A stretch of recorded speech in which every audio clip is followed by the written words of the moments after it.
Good afternoon. My name is Chris Koch. I'm a general manager at Haulotte, US. And I'd like to talk about the HB44J. It's our 44-foot boom with jib, straight boom. And I don't know if, I didn't see the format earlier, so I apologize. I didn't know if somebody's coming up here to talk about it or look around while I'm talking about it or just sitting back. Sitting back. Sitting back. Last question at the end. Okay. We offer two basket options on this machine. One's a 6-foot and the other is an 8-foot basket. Fully proportional controls. The platform offers 180-degree platform rotation, 90 degrees either side or center. Jib is 4 foot 11 inches, and the degrees of travel 70 degrees up and 70 degrees down for full rotation, up and down. The boom has got an external adjustment on both sides of the wear pads here. So both sides of this are adjusting the slop in your boom. The controls, the way the controls are set up, we have a straight frame machine. We have no oscillating axle. We have a differential lock on our machine. And that machine is offered two ways. One, it's automatic. So four-wheel drive is engaged as you drive the machine with the drive controller. As long as your boom is down and your jib is down below horizontal, you're automatically in four-wheel drive. This machine has got a toggle switch on it for a diff lock. That toggle switch can come one of two ways. Either we have it with the toggle switch or it's automatic. So the four-wheel drive is engaged on the controller. It doesn't have to be engaged with the toggle switch.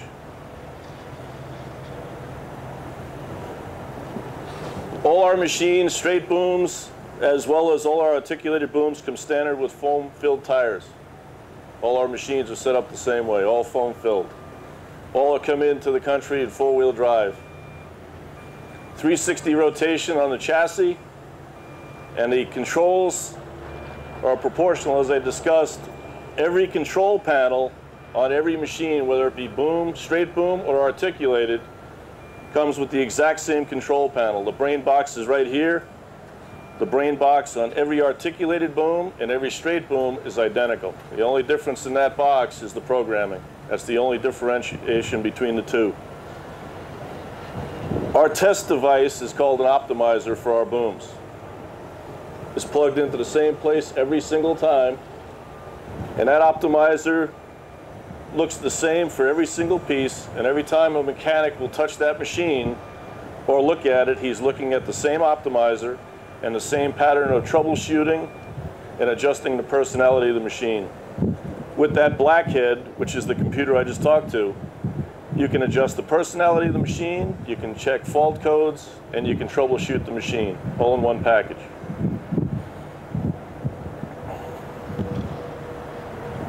How we doing? Accessibility to the machine.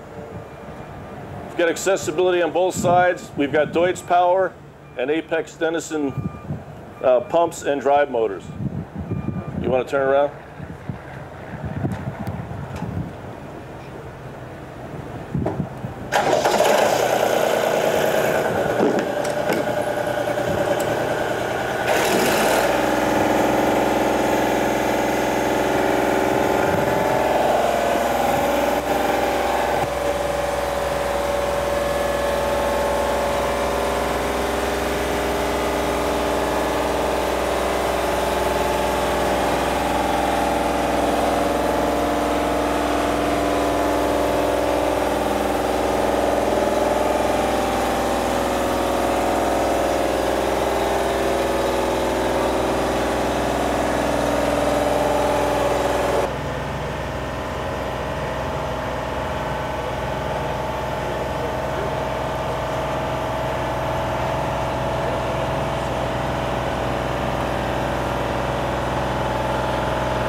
We've got Deutz power on this machine. Most of our machines come with Deutz powers up to the 130 and 135 foot boom, which all have Perkins. One of the things we will make a changeover in the coming year, we'll have Perkins power on the full line of product. So we'll get away from Deutz and hats, which we currently have on our booms, and we'll go all with Perkins. That's all, be all combustion products, all go with Perkins. And we'll offer that product in not only diesel, but in dual fuel, which in the past we have not offered the dual fuel option. But this coming year we will in fact offer that option. Swing out tray on the engine for ease of access. All the front compartments on the machines have quick releases to get in and operate and work on the machine. Both battery packs and your valve banks are easily accessible from both sides.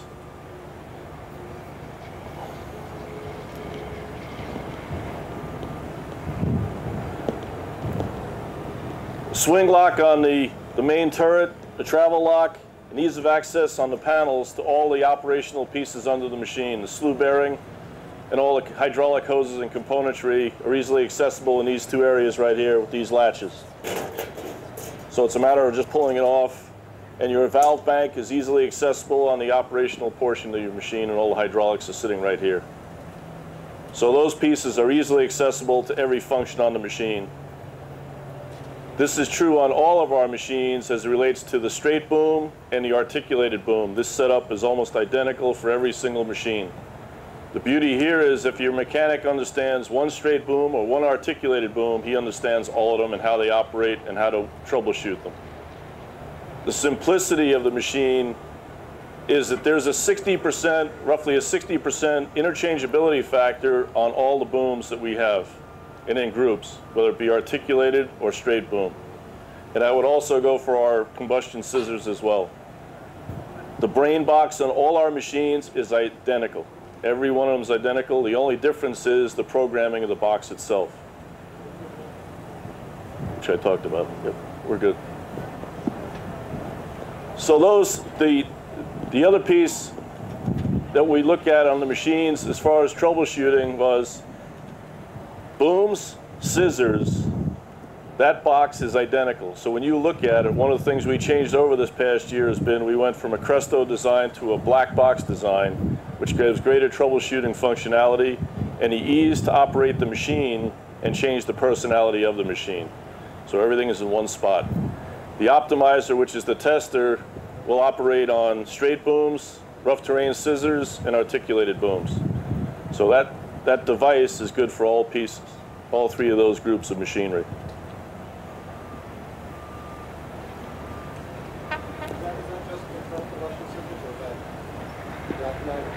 No, that would be internal combustion scissors. The optimizer would be good for internal combustion scissors, all the articulated booms, and all the straight booms. Yeah, the electric scissors would use a Zappi tester, which would be a separate test device for those machines. If you could elaborate a little bit for me how the system works for interlocks, high-speed cutouts, or boom envelope control? The way it's set up on four-wheel drive, once the boom comes above horizontal, or the jib rises above horizontal, there's a four-wheel drive cutout. So you would automatically at that point go to two-wheel drive. The way the system is set up right now, the two pieces, the control box and panel is set up that you've got a differential lock, which is right here, which is on a spring-loaded toggle switch. One of the things we've done is change the machines over now. This machine is the exception, but we've changed that over. This differential, this toggle switch is no longer here. It's wired directly to your speed control. So as long as you're in snail and your boom is in and down below horizontal and your jib is below horizontal, you're automatically in four-wheel drive. So the only thing that you're doing is driving the machine and holding on. You're no longer forcing yourself to hold the diff lock over as well as drive at the same time.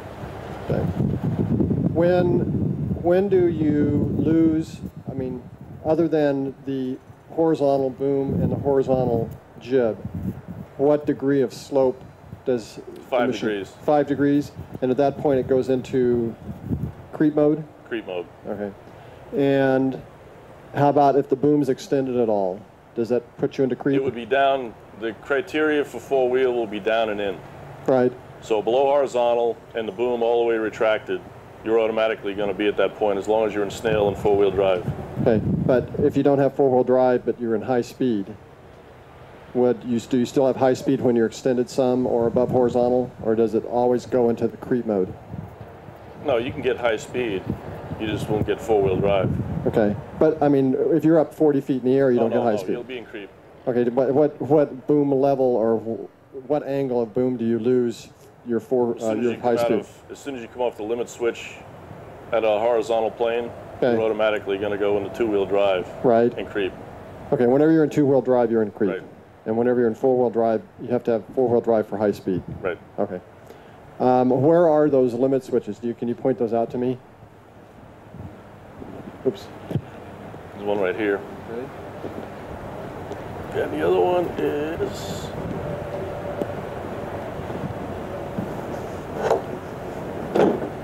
Oh, you have to look straight on the boom. Look straight on it. That'll tell you. It's right.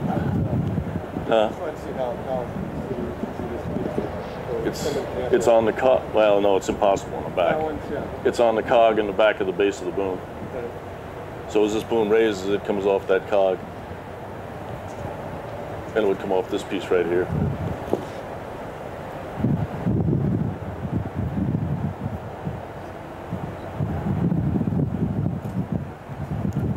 The other one, right here. Be a limit switch for your jib. Should be this piece right here.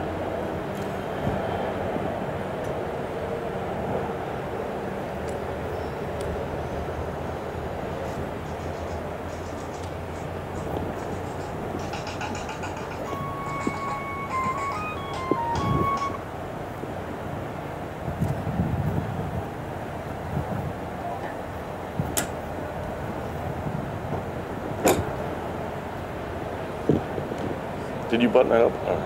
Oh, sorry. And this piece here comes off for accessibility in the front.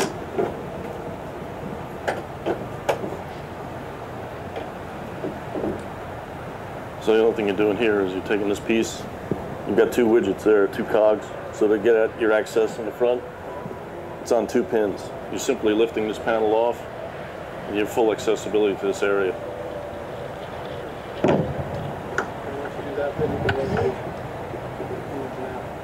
Correct. Correct. And the engine it's simply on the base pin. You got a base pin to remove, and it's pinned up the front, and it'll rotate, and this will rotate out, as long as you have your front panel off. Okay. You said that they come standard with foam-filled tires. Is that required for the counterbalance? No. So you could put a pneumatic tire on this machine? Could, but we chose as a safety option to go ahead and make it standard. All are standard, okay.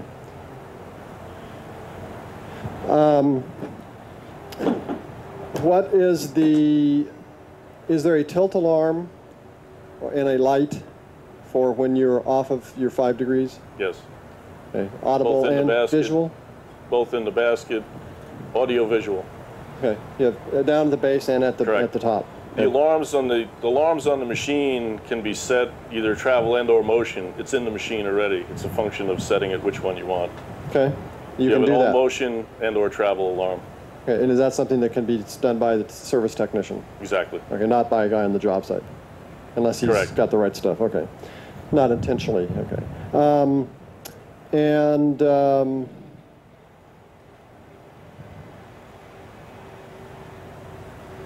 Once the alarm goes off, what happens? Does it just warn you? Does it to back off? It'll simply give you an audio visual warning. Doesn't cut anything out or change anything? Okay. No.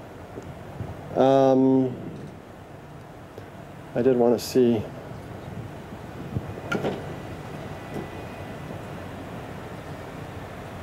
Are there, if the struts were to give out, these gas struts were to give out, is there anything that, like a mechanical block or something that would keep that? No. Okay. No, the struts would hold the structure up. Okay. At that point, it's just on pins.